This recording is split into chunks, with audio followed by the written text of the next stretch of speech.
सद्भाग्य के दर्शकों को मेरा नमस्कार। मैं प्रदीप गौड़ आपका स्वागत करता हूं। आज हम चर्चा करने वाले हैं कि मोदी गवर्नमेंट ने फॉरेन पॉलिसी में कैसा परफॉर्म किया है। जब मोदी जी प्रधानमंत्री बनने वाले थे या उसके उम्मीदवार बने थे तो कांग्रेस सहित बाकी विपक्ष की समस्या थी या उनका एक कंसर्न था कि मोदी जी ने गवर्नमेंट एक स्टेट की चलाई है तो शायद वो भारत के अंदर तो गवर्नमेंट चला पाएंगे लेकिन वो विदेश नीति नहीं चला सकते। वो उनकी लिमिटेशन हो सकती हैं कि वो इंग्लिश नहीं बोलते हैं या और भी बहुत सारे रीजंस उन्होंने सोचे थे कि वो और विदेश वहां बैठने के बाद एक प्रधानमंत्री के पास अच्छी विदेश नीति की समझ होनी बहुत आवश्यक है। लेकिन अब आप देखिए आज बीजेपी गवर्नमेंट ने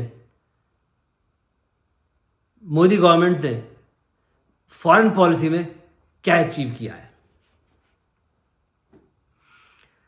देखिए आज मोदी गवर्नमेंट की पूरे संसार में एक अलग स्थान है, उनकी एक साख है और मोदी गवर्नमेंट को एक अप्रूवल मिला हुआ है। आप देख लीजिए जिस समय यूक्रेन वॉर हो रहा था तो मोदी जी ने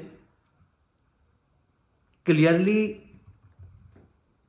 पुतिन से और यूक्रेन में वहाँ के राष्ट्रपति से कहने के बाद अपने देश के छात्रों को वहाँ से सुरक्षित निकाल लिया था।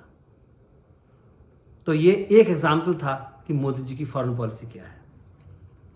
मोदी जी भारत में G20 का एक सम्मेलन पूरी सफलता के साथ ऑर्गेनाइज कर पाए और उन्होंने अफ्रीका को उसका एक मेंबर बना दिया और इस तरह से वो ग्लोबल साउथ के लीडर बन गए।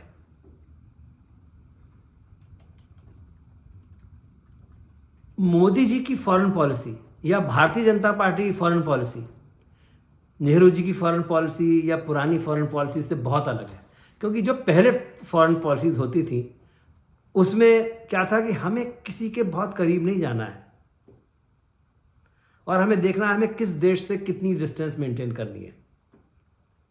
लेकिन आज की गवर्नमेंट की, मोदी जी की गवर्नमेंट की फॉरेन पॉलिसी है कि हम किसी देश के कितने करीब जा सकते हैं और किस तरह से जा सकते हैं, चाहे वो अमेरिका हो, चाहे रूस हो, चाहे साउथ अफ्रीका, चाहे अफ्रीकन कंट्रीज हो या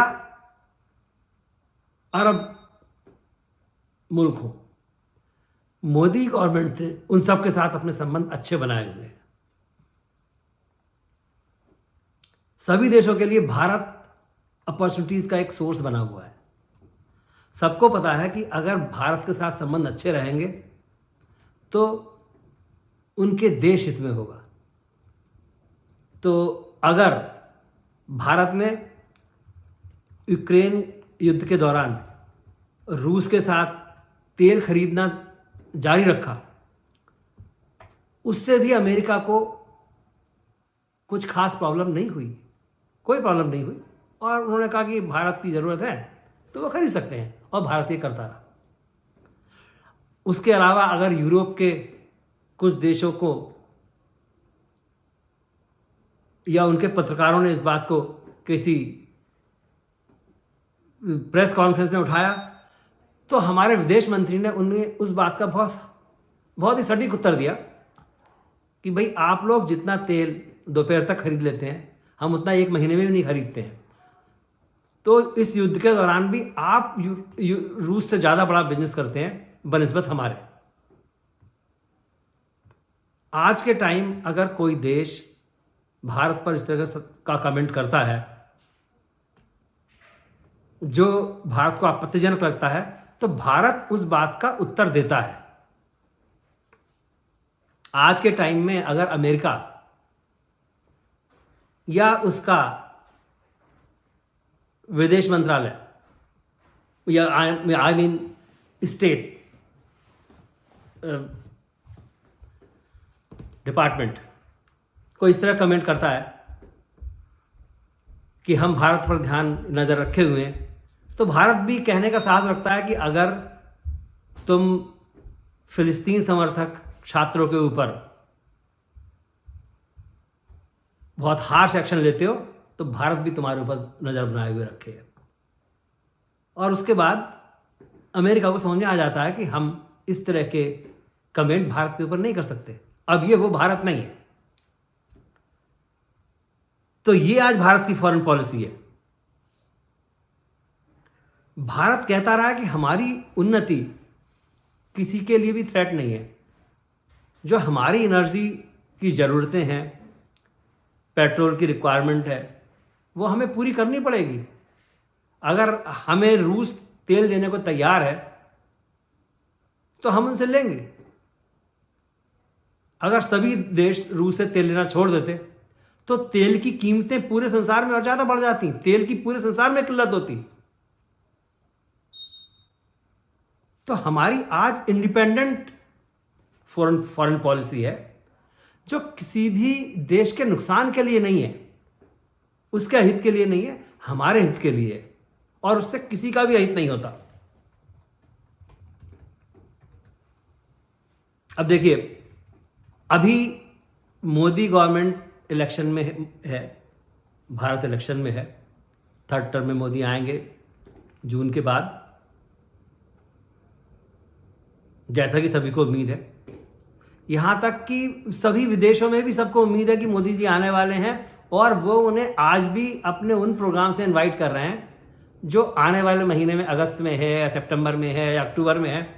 उन प्रोग्राम्स में, कार्यक्रमों में वो लोग मोदी जी को निमंत्रित करते हैं। अगर मोदी जी कहते हैं कि नहीं भाई, ये तो दूसरा गवर्नमेंट होगी तो उसके प्रधानमंत्री जो भी होगा, कोई भी गवर्नमेंट, जो नई गवर्नमेंट आएगी वही आएंगे, आप मुझे इनवाइट अभी से क्यों कर रहे हैं? तो वो कहते हैं मोदी जी आप ही आ रहे हैं।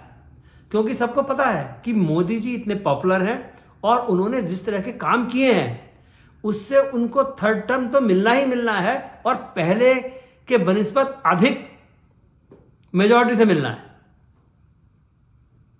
जैसे G7 समिट, उसमें देशों ने इनवाइट किया है।